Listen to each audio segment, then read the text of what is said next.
Good afternoon, everyone, and welcome to this webinar on physical computing with Python in the classroom. This webinar is part of a mini-series of webinars co-organized by the STEM Alliance, Scientix, Texas Instruments, and T-Cube Europe. Last week, we talked about computational thinking, whereas today we will cover the topic of physical computing with Python in the classroom. Now, my name is Bjorn Bachmann. I am project manager of the STEM Alliance, which is an initiative that brings together education and industry across Europe. Together with us in the room today, we have my colleague Alejandra Hernandez, who will be supporting this webinar from a technical point of view. So if you have any issues with your audio or connection, please do not hesitate to send her a message in the Q&A window. But most importantly, it is with great pleasure that I'm welcoming our speakers for today, Koen Stulens from Texas Instruments and Cathy Baars from T-Cube Netherlands. Thank you so much to the two of you for being here with us and presenting today. Now, let me continue with some technical aspects. To get a greater experience out of this webinar, you can use live captions and subtitles. To activate these, you just need to go to your video controls and select the captions or subtitles, and you can see a screenshot here. You will also see a Q&A, that is a question and answers window on your screen. And if you don't see it, make sure to open it because we will be sharing useful information and links with you throughout the webinar. Also, as this is an interactive webinar where you as the audience can interact with the speakers, please feel free to share your questions in the Q&A window because we will be collecting them and we'll address them to the speakers in the end. And here is already the first link we are sharing with you. In the Q&A window, you can now click on the participation list to validate that you attended this webinar and receive a certificate of participation. This is to ensure that we can prove this event took place and so that we can continue to organize events like this one in the future. Also, if you are interested in a certificate of participation, this is the only way to request one. Let's move on to our agenda for today. We will begin with an introduction to physical computing by Koen. Koen will then also present how we can move from the basics to a heat car alarm, which sounds pretty exciting and hands-on to me. Later on, we will give the floor to Cathy, who will share her insights on a STEM project on trash in the classroom. And you, the audience, will be able to ask questions to the speakers throughout the webinar, so we will address them in the Q&A session that you see here in the end. So please share your questions with us in the Q&A window. Now, let me introduce you to our speakers. Our first speaker is Koen Stulens from Texas Instruments. Koen is responsible for teachers training and educational content at Texas Instruments for the Netherlands and Flanders. He has been connected to the math department of Hasselt University, and he is author of activities and books about the value of technology in learning and teaching mathematics. Welcome, Koen. How are you today? Very well, thank you. Nice weather and ready to present the heat core alarm. Great, that's good to hear. And indeed, here in Brussels, it's very hot. I think the summer has arrived all over Europe at this point. Now, our second speaker is Cathy Baars, who is member of T-Cube Netherlands. T-Cube stands for Teachers Training with Technology and is an international network of teachers supported by Texas Instruments Education Technology. Cathy is a physics teacher, and in both 2013 and 2021, she was second in the Physics Teacher of the Year election because of her innovative and creative teaching. She provided T-Cube professional development around the world, and she has recently joined U-Talent of the Utrecht University to organize activities for teaching and learning maths, physics, and computer science. Welcome, Cathy. How are you today? I'm fine, thank you. Great to hear. Now, before I leave the floor to you, let me just once again remind everyone, if at any point of this webinar you have questions, just write them down in the chat window so we can address them later. And without further ado, Koen and Cathy, the floor is yours. So, physical computing with Python in the classroom. Let me start by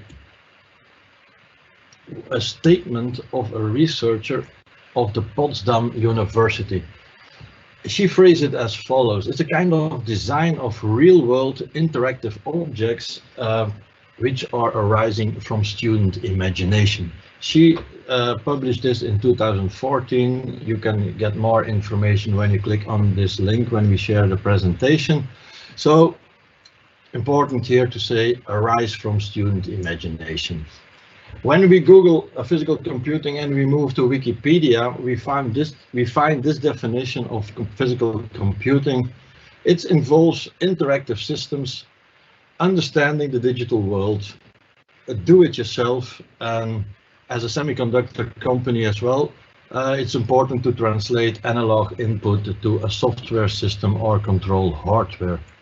And finally, a third definition that came to my mind when I was Googling is a definition from FutureLearn, a British company who is doing professional development around physical computing, interactive with real-world objects by programming, using algorithms and programs, combining hardware and software in order to create something. Maybe productive, maybe just for fun. So based on those three definitions, I would like to give you some examples how you can bring this in the classroom. So you have a classroom and you have your physical environment. So how can you bring this interaction into the classroom? As previous webinar, the existing graphing technology in the classroom in combination with Python gives you tools to bring a lot of this kind of projects, activities, explorations in the classroom. And also last week we used TI-inspired CX technology because MicroPython is there, integrated in a very educational way, easy to use, easy to read, and easy to create projects, and in which we not really need to focus on the programming language, but on bringing the whole project together. And TI Inspire with Python communicates to the TI Innovator Hub based on the TI MSP 430 microcontroller and also to microbit. We will focus on the Innovator Hub during this webinar, and also on TI Inspire CX technology can be downloaded a trial version at education.ti.com at your regional website. And what you see already is that the Python language is menu driven. So if students want to use a speaker, if students want to use a temperature probe, they just select the object in the Python module for the hub, and students get automatically the right syntax so they can start programming. So that avoid another syntax knowledge before doing nice projects. So what does the technology means in the process of physical computing? So we will work with inputs and we will work with outputs to get in contact with the physical environment. And the only thing that in the whole system we are creating, our technology is doing, is processing the inputs coming from the environment and to provide the appropriate outputs. For example, if you combine a moisture sensor with a water pump, you are immediately into a nice smart irrigation project if you want, so that you start watering the plants when the soil gets too dry. A lot of these projects you can find at the website tistemprojects.com, but also at the content portal of TCube Europe. So let's go to the basics. If you see, or if you find examples for physical computing, controlling a microcontroller, the first two examples are mostly something about a flashing or a blinking LED, and also to create some sound or music. And here you see the structure of this Python program communicating to the hub and the LED connected to the hub. So you just define an object called LED connected to the breadboard point, and the only thing you need to do is add the method on and off to that object you created, call it a variable flash as an object being a LED.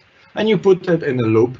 And as said also already before, I will repeat it again, Python is a very accessible programming language and easy to read. Now, if you go to creating some sound, the structure of this program is completely the same for the sound as for the LED. And now you hear already a kind of alarm system. I will turn it off. But you see that the structure of the program is completely the same. The only thing you do is you define another object and you use the method tone on the object sound to create a tone of 500 Hertz, and you play this for 1 second. So you see, this can be easily done by the students, easy introduction even to programming if you want, and accessible for a whole range of students on different kind of levels of curriculum.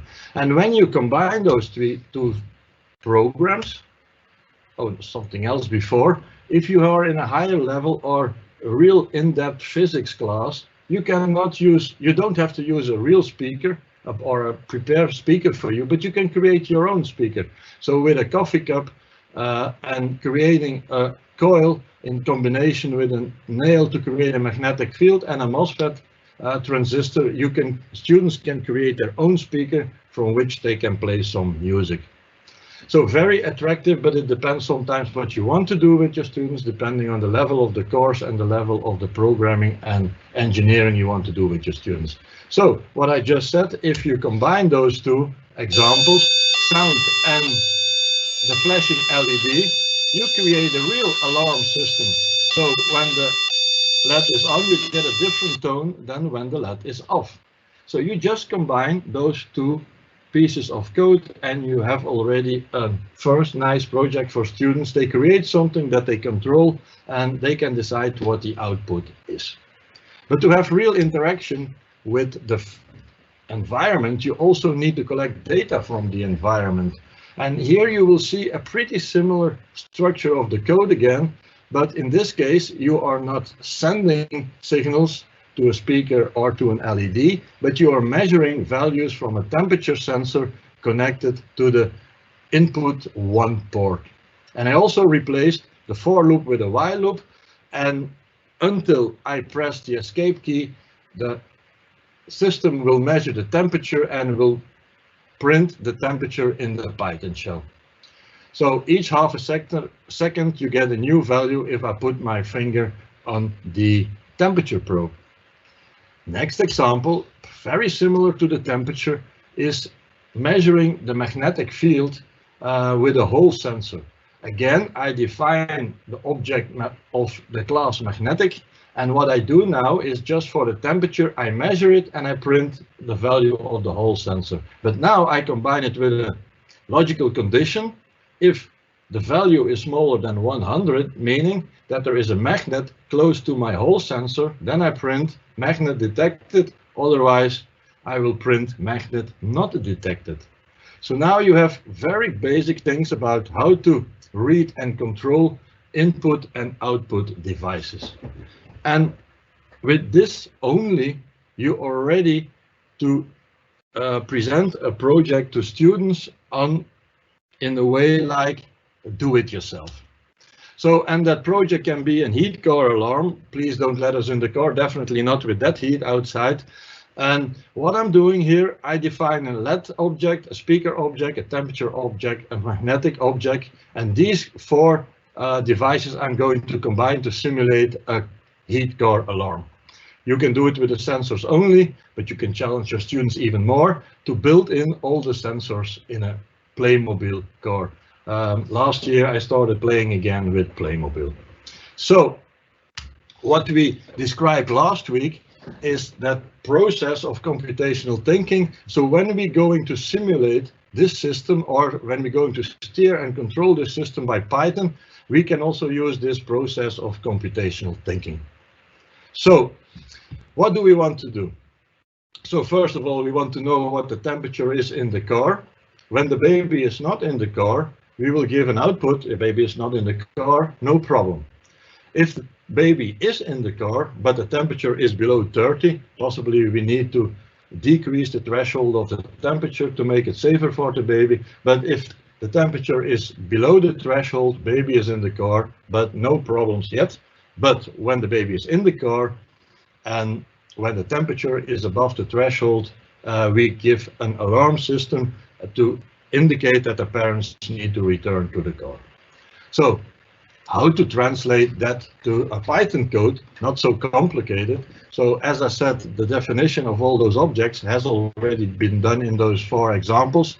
And now, until I hit the escape key, that can be when I return to my car and open the door, then meaning it has to stop. I measure the temperature and I measure the Hall sensor or the magnetic field. So the magnet, of course, simulate the baby or the pet in your car. So instead of sending the output to the Python shell, now I'm creating a graphical dashboard using another module, TI Draw. So instead of printing, I just draw the text on a certain spot on the screen, and I also select a color. So the first thing is I need to have the temperature presented on the dashboard, and if the baby is not in the car, no problem. If the baby is in the car and no problems are detected, well, this is the message I get, but, if the baby is in the car and the temperature is below the threshold, this is the message. If the temperature goes above the threshold, then I get this message, but also what you saw in the first 2 examples, that alarm signal will go off. And also the people walking around the car will get indicated something is wrong here. So how can this look in reality? So a short video, here is my car. The Hall sensor is connected to the chair of the baby. In the trunk of the car, there is a speaker connected to a MOSFET to have more noise, LEDs in the headlights, and a magnet connected to the baby. In this example, the sensor, a temperature sensor, is outside the car, and when it gets too hot, the alarm will go off. And of course, when I take the baby out of the car, no problem anymore. Parents arrived at the car. So in the next step, you can also challenge your students to build in the temperature sensor in the car and use infrared light to simulate the sun. And an extra enhancement can be combine it with a servo motor that or the roof of the car will open or a window of the car will open. So it all depends on what you want to achieve and it also depends on the creativity and of the students, of course. So you see, with some basic things and sometimes already a lot of technology which is in your school, you can already bring easily physical computing into the classroom.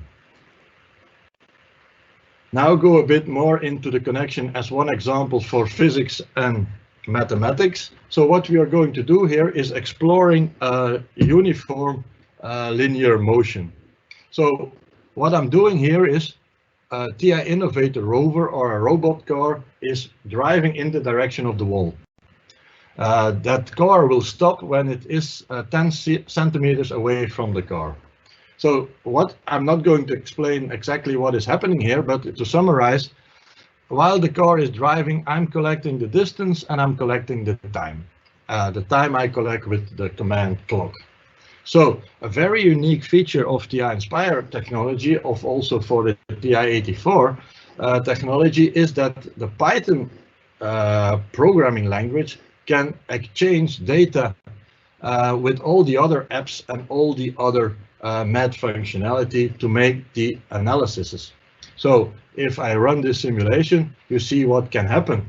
When I'm going to that car, when the car is driving to the wall, you see something is happening. And you see a linear relationship between the time and the distance. So when you do this, you get much more data than what you see here. But out of that data, I extract each half a second the data point that is collected at each moment of half a second. And that gives you this kind of relationship. And just use the mathematical functionality to collect the data out of a STEM project or out of a science experiment, and pretty easy you can do a linear regression, or you explore the rate of exchange of the distance related to the time, and then you get this kind of number of the slope or the linear regression giving you 18.2. And already here, it's a challenge for the student. What does that mean? Is it now centimeters a second? Is it kilometers an hour? But the system gives you 1 unit, and they need to determine based on the unit what exactly that 80.2 means.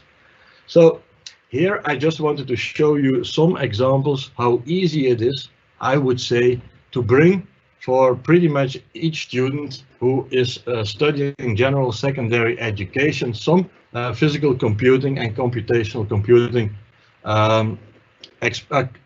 computational thinking activities in the classroom. So you will see in a few minutes what Cathy did with this kind of possibilities in her classroom. But before I'm handing it over to Cathy, please allow me to give a free interpretation of T-Cube, Teachers Teaching with Technology, and that teaching need to be or is more than a dissemination of content. I don't think I need to convince you, but it's really important that teaching cultivate a curiosity and spark student imagination to make out of the students at the moment in secondary education the innovators of the future. It's up to you, Cathy. Thank you, Koen. I will share my screen now. And it will be this screen. Yes, you see my presentation now? Not yet. I don't see it. Yes, it looks good from my side here. I think the participants can see it now. Okay, thank you. Me too. Okay, my name is Cathy Baars. I'm talking about a project that I did in last year in the lockdown period and in the first time when we went back to school again. And it's called Garbage in the Classroom because it just sounds nice. I'm a physics teacher in the Netherlands. I'm teaching the higher levels of our school system. And I'm also a member of the T-Cube International, and I'm a T-Cube instructor, and I've been in a lot of countries in the world. Okay. I want to talk about you today is about what was my idea, which subjects from the curriculum are covered with this project, what is the way I taught my students to do this project, so the pedagogy during the lockdown and also when we went back to school. How was the whole project organized? I want to show you some examples of my students, and then I want to share with you a movie or a video which is made from this whole project. I wanted to have my students to do a larger project as normally. Normally in the Netherlands, we only do a project for one lesson or 2 lessons when it's much. But I want to do a much longer project and go much more into the depth of the project. I also have to talk to my students about sustainability, about milieu, about environment. And to be honest, when I'm talking about energy or when I'm talking about electricity, I don't talk about sustainability or environment. So I want to do something which is incorporated in this whole project. I want to use programming, but I also have to teach them about their future career. What can you do with physics? Why should you study physics? It's not just because I like it, it's because you can do something with it in the future. Well, what can you do in the future with physics? And in our school we use Scrum, which is a way of working together for students. And I want to do a wrap up of the whole Scrum situation, so a finalization of the Scrum. So I came with the project which was called Garbage Project, and my students were divided in 5 different groups in my classroom, and they had to build or a garbage van, or they have to make something to separate plastic from other garbage, separating metal from garbage, cleaning glass, and make garbage which was left, make it smaller, so garbage press. So that were the 5 different projects my students had to work on. But when you want to do a large project, you have to take time from other projects because our curriculum is very full, so you don't have time left. So when you want to do a large project, you have to take the time from other things. Now, one of the things we have to do in Netherlands is a project about technical automatization. I have to teach them about technical design. I have to learn them how to work with a design cycle.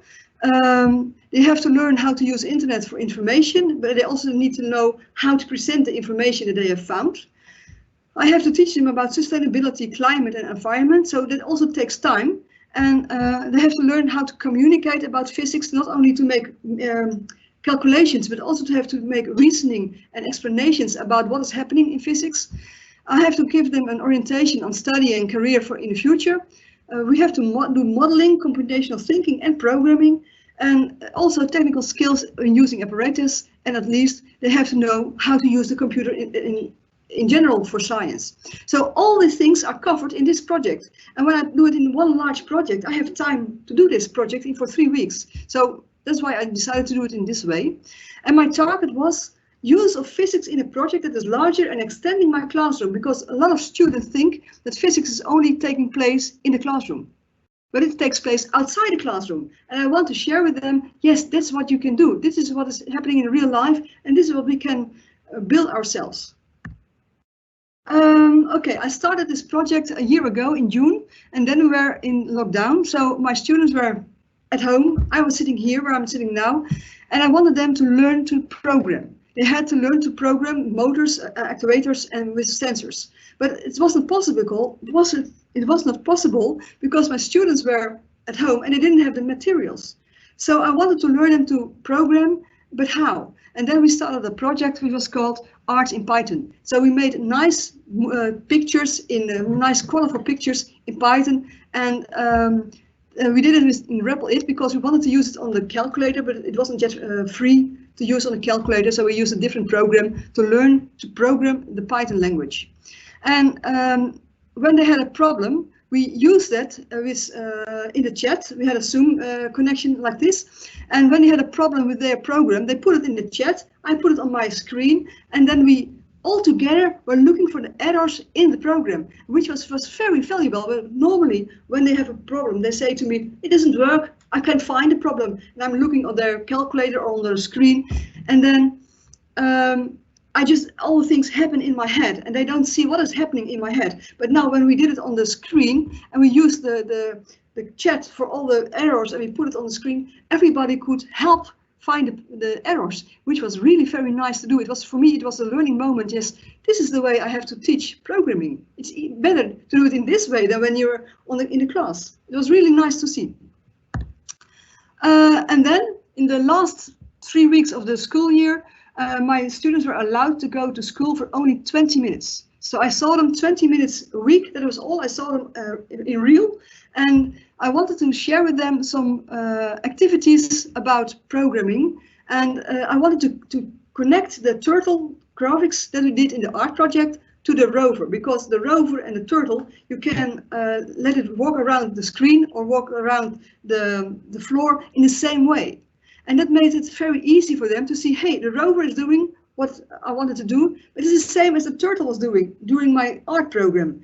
And then they found out that the same program can be used for the more than one purpose. Just like Koen said in the earlier presentation, that the programs are much similar. You say it is a speaker or you say it's a LED, but it works in the same way. And it was for the students really opening their eyes. Yes, I know what it's doing is the same thing. I can just, what I did with turtles, I can use it for the rover. And now something is really moving in the real world, which was nice to see. And then in the new year, in September, my students came to school totally. We didn't have any lockdown anymore at that time. And then I started a real garbage project. And we did it with Scrum. And because I think not everybody is aware about the Scrum method, I want to explain a little bit about it. And when you're going to do a Scrum method, you have a Scrum Master, that's me, because I was giving them the things what they have to do. And I told them you have three, we call them sprints in Scrum, you have three things to do. One was making a very poster presentation about garbage. The second was you have to find out which solution will work, which solution will not work, and you have to show me a video about how you did the testing of your prototypes. And the last sprint, what was the last one, you have to make your whole apparatus work. You have to make a garbage press, you have to make a cleaning street for glass. You have to make it, and you have to show it had to work. And when you're doing like this, you give the students 3 sprints, and they are trying to divide those sprints in very small parts. And they put them on a screen, on a board with very small post-its, and every post-it is about work for 30-40 minutes. And then you have a whole list of those post-its, and it is all they are to do. That is what we have to do to make this, the sprint ready. And then you have busy, they are working on it, and then you have parts, they are done. And when they are coming into my class, they go to that board, stand together with their group, and they decide you're going to do this, you're going to do that, and they make their own planning.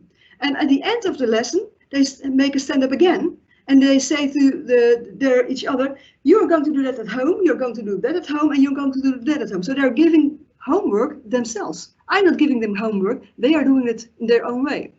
So at the end of a sprint, they present to me the presentation of the posters, I give some feedback, and then they have 2 feedbacks themselves. One is about how did we work together, what could be better, what did we wrong, what was nice to do, and they have a feedback moment on what did we deliver to our Scrum Master. Was he satisfied, or did we miss some things? And when they miss some things, it will be put back onto the board for the next sprint. And when they do something nice or did something that didn't work together nice, they put it also on the board that they have to work on it, that had to be better. And that is very nice, because then they speak to each other about how did we work together, how did we cooperate. And I think it's very important for students to learn to work together, because you can say just work in a group, but most of the time they don't know how to work in a group. And if it goes wrong, they don't know how to adjust it. And in this way, they have a general and nice way, a normal way to talk to each other about how did we do it. I had 3 sprints, as I already mentioned. One was about background information and requirements of the project. So they had to make a list of requirements of the project, and they have to present it in a poster. And they had a poster presentation for 5 minutes. The second sprint, they had to think about their requirements, and they had to make partial solutions, and they had to refine their requirements because some things were not very good, and I had some commands on that. And they have to present a video to me and to the class where they show how they made their partial solutions and why it goes good or bad. And they have to use the design circle with this. And then the second sprint was the working product they had to make. Sprint 1 was 1 week, sprint 2 was 1 week, and sprint 3 was 2 weeks. So in total, in total, we had 4 weeks for the project. They knew in the beginning that they have scoring rubrics, so they knew which were the answers I gave. Yes, how I would give them the scores. And we did, after every sprint, we did a retro and a review to think about what was good, what was wrong. Okay, next. The groups were made in a very nice way. They were not allowed to choose their own groups, because then you have all those friends together in one group. They are having a very nice time, but the work is not very good what they are producing. Or you have very shy people together and nothing works. So I gave them a piece of paper, and I had on the piece of paper, I had a list of qualities, a list of skills, a list of interaction qualities. Are you able to keep up with the spirit in a group? Are you good in helping people? Or are you very creative? Or are you good in building or problem solving? Because every skill in this chart is necessary to make the project work. And then they had to choose from every group one quality, and they had to go to their classroom mates and ask them, what do you think? What is good in me? And the mates had to give to check what was good, for what quality was good. And then at the end, they have to say, okay, this, I think that are my qualities, and I go to bring in the project these qualities, and we put it in a Google Forms. And then the Scrum Masters of the group, the Scrum project groups, they choose purely on these qualities their group mates. They didn't see the names of the students. They only see this quality, this quality, this quality, and the Scrum masters knew they had to make a group with all those qualities. Because when you have the most diverse group of qualities, the more likely it is that your product will come to work. And then at the end they knew, okay, this quality is this person, is that person, and then the groups were made in this way. And there was not any problem with these groups. They worked very good together. They had very nice things they made. What kind of materials did we use? We used the TI Inspire with Python, the pre-release at that moment. All my students have the TI Inspire. We have 15 innovator hubs, they were the brains. And then we have sensors and motors. We use also some motors from Lego and some motors we just found somewhere. We used also battery packs and Kinects because I like Kinects. And they had to bring their own wood or other things if they needed. We also had lollipops, we had cups and styrofoam balls. So a lot of things we had they could use. Now I want to show you the 5 final products that the group made. And here you see a very nice poster presentation, but it is the final presentation. And you can see here on the right side, the poster they made for the first part of the first sprint. The list of requirements is here, and also some general information about what you can do with a garbage press. You see also the technical drawing that they have made to build the garbage press, and you see here the Scrum board where they had to plan their work. This was a very nice project they made because the press was going down. It was able to push down clay, very small, and they had made very much time for an alarm going like this, and they had also a less flickering to warn people the press is working, the press is working. It was a very nice project, which was very nice because she was very shy, but because she said I'm very creative, she was making the whole wall and she had her own part of things that she was doing. It was very nice to see. The boy which is standing here was a boy who is not very likely not fond of physics. He wasn't performing very well in physics.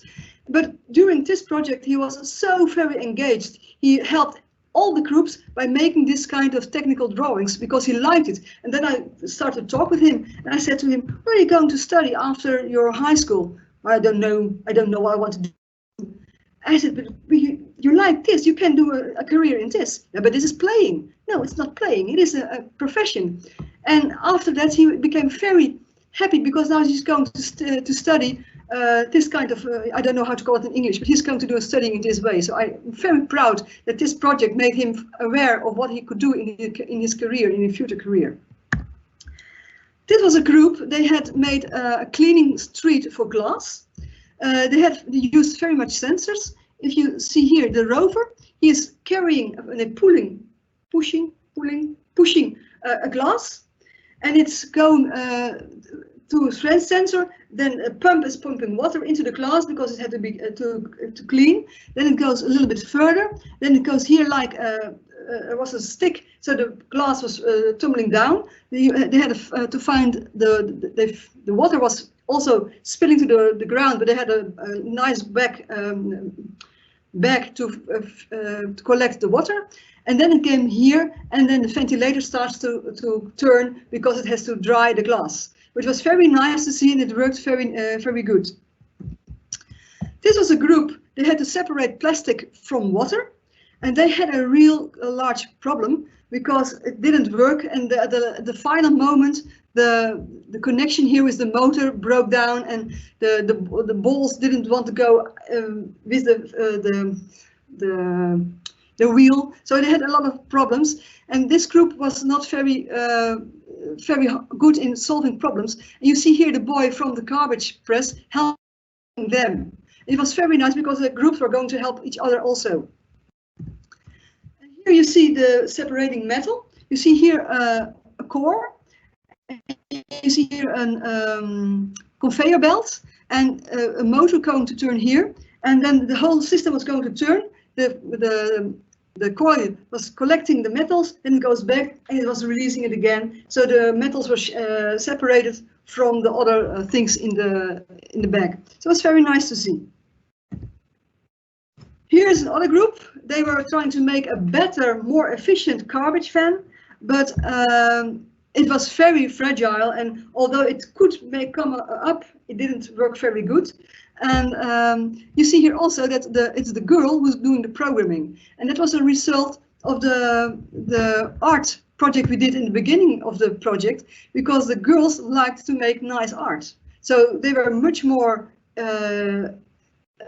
eager, and they were very much more. They were better in doing the programming as the boys, because they didn't like the art project very much. And although I tried to make the boys making drawings of houses, they didn't do it. But the girls liked it very much, because the pictures were very nice that we made. So at the end, they were better in programming as the boys. And I liked it also. It was nice to see this difference.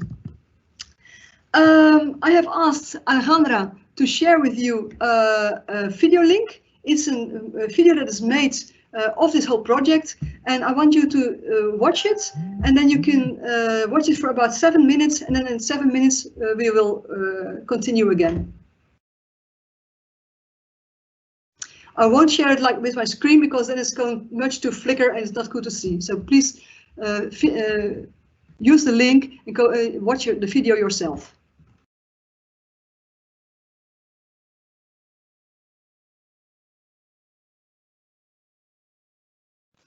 So at this point, I think everybody can for sure watch the video.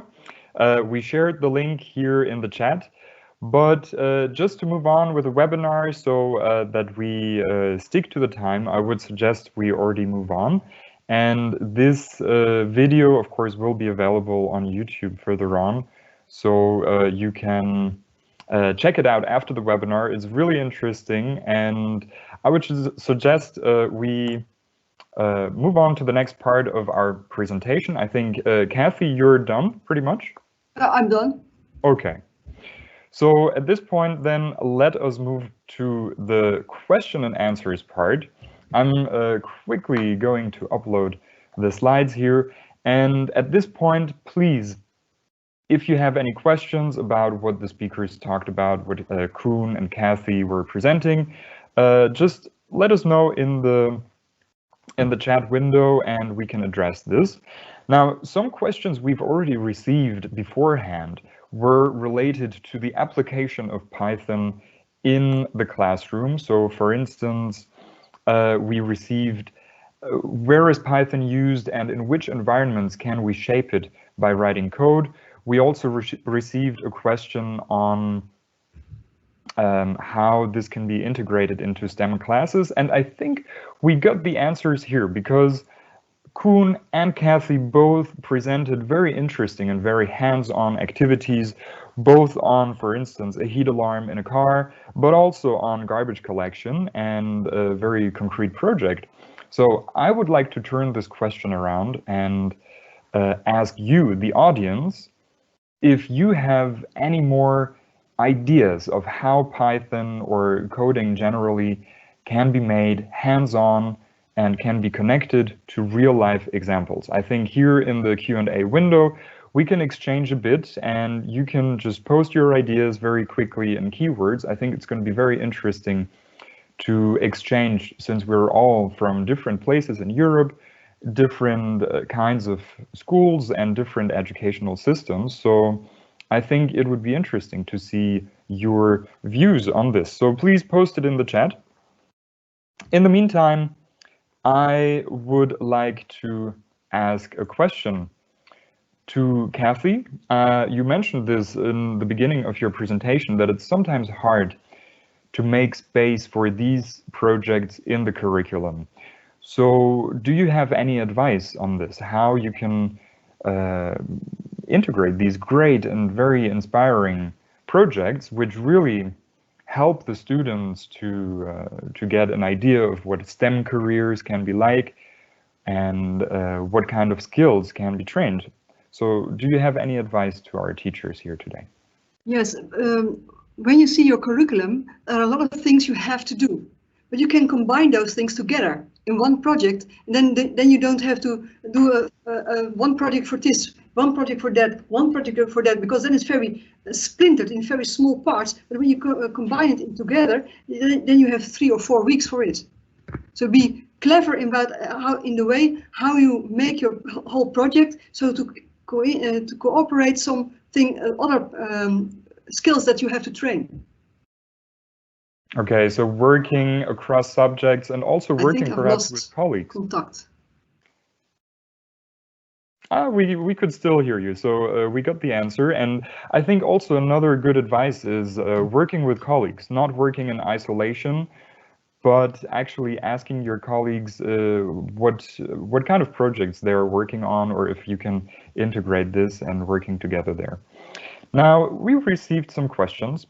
Pablo, for instance, has a question for Koen. So, Koen, you were mentioning the baby in the car, and his question goes, how does the mechanism understand that there is a baby in the car? Can you elaborate on that? Can you hear me? Yes, we can hear you.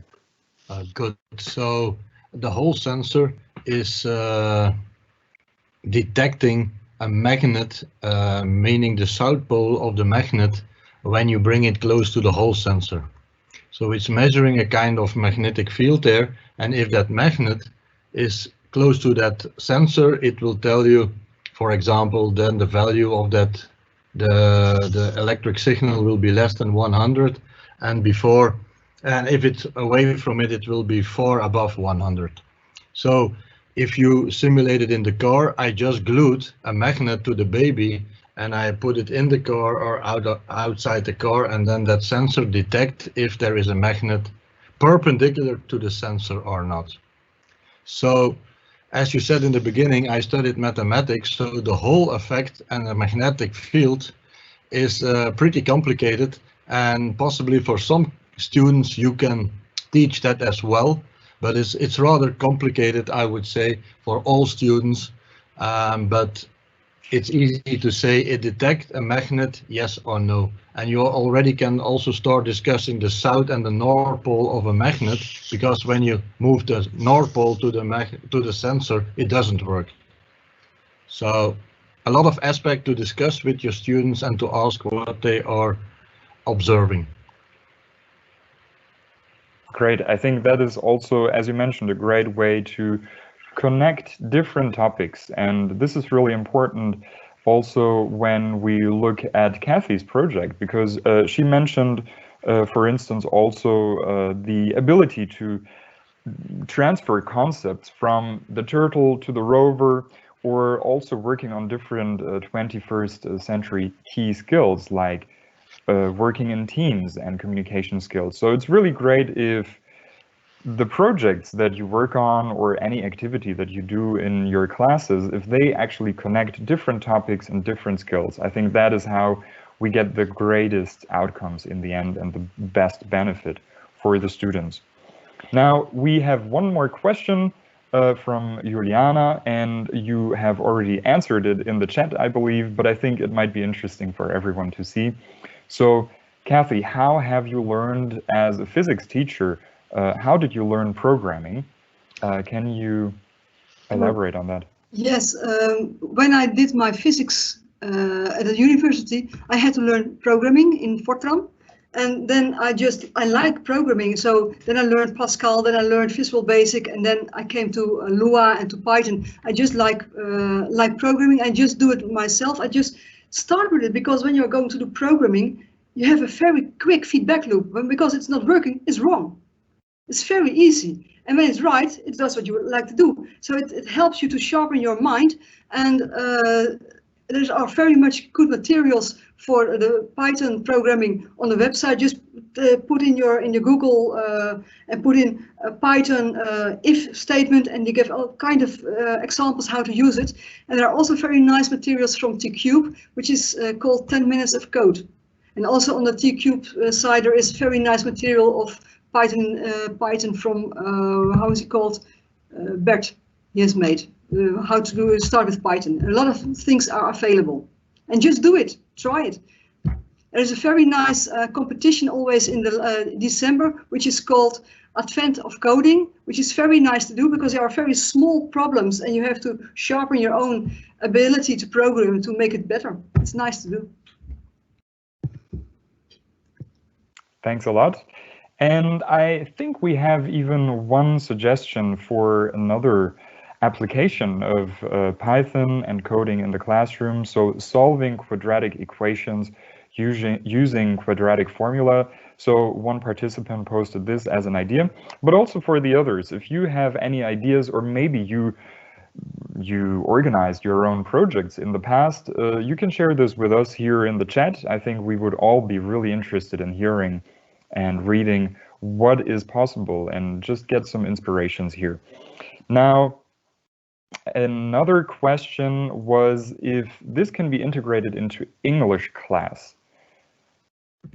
Now, we already discussed, I think, that the more subjects and the more classes can be connected, the better, actually. But Cathy or Koen, do you have any ideas of how this could be integrated also in English class?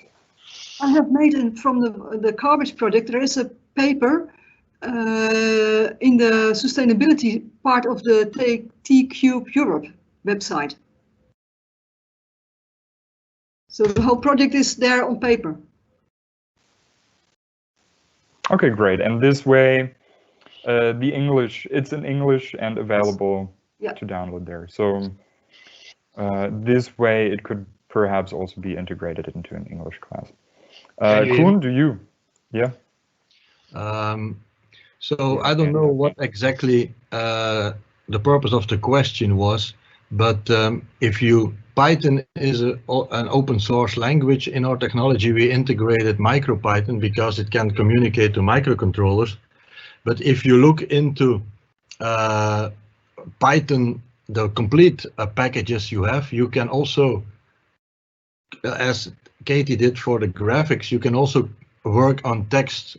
You can determine which kind of letters are being used in the text, and you can make also analysis of a text, and you can export and import text, but that doesn't work in TI technology.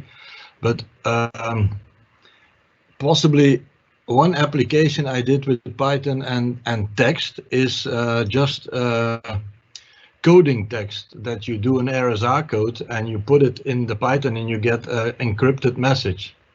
Not sure if that can work in a language class, but that's the only thing, thinking aloud now, what I see.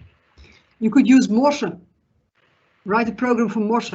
Morse code, yeah, you can use that as well. I think that's a great idea. And again, we come back to the point that it's about interdisciplinary approaches. So if you as an English teacher work together with your colleagues in other classes, I think you can easily find approaches and projects to organize. So what I also saw in the past, Bjorn, with or without Python, but for those interdisciplinary STEM projects, some articles, as Cathy said, for example, you have an English text and you analyze that English technical text in the Dutch class, or that you use a STEM project, an article or a STEM project by T-Cube, and you use the vocabulary in your language classes. So definitely, if you are in a science class where you need to teach languages, why don't you just use a STEM project from another country? For example, English, if you do it in German, use that in a German class. In the Netherlands, use it in a Dutch class. Also stimulate those kids to learn the technical English instead of only literature. I'm not saying that that's not important, but it also stimulates students with a science skill to get into learning English. Absolutely. I think that is also an extra entryway into an English class or a language class, more broadly speaking, just by learning a certain specific vocabulary. And I would like to now point to one post we received from Ryan, who shared one project that he did in the past with a planet detection project by a transit method using a light sensor in the past that he conducted this project, and he would now like to attempt this, translating the TI Basic to Python. So I think that's another great idea of how to make this hands-on and a real-life connection there. So good luck with that, and thanks for sharing. Now, at this point, we can once again point to the participation list, and since we are at the end of our webinar, let's wrap up.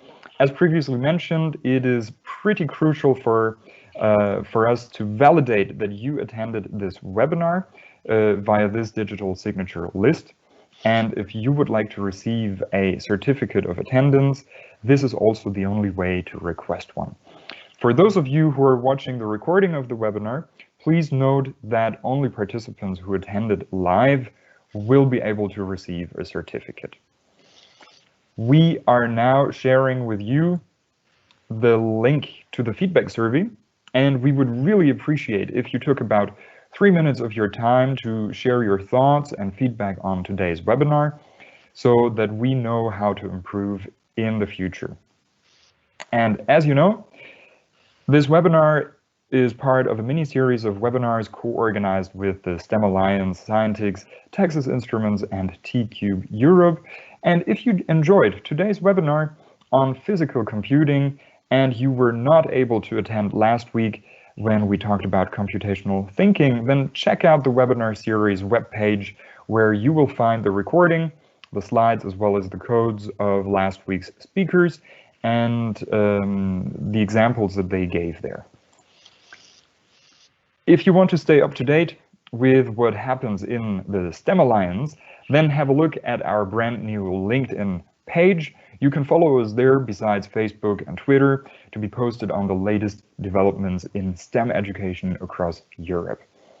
Now, the recording of this webinar together with the slides will be available on the STEM Alliance website, the link that we shared in the chat as well. And we will also send you a follow-up email with all the details that you need. So thank you so much once again to Koen and Cathy for your presentations. And thanks to the audience for your questions and ideas and your messages in the chat.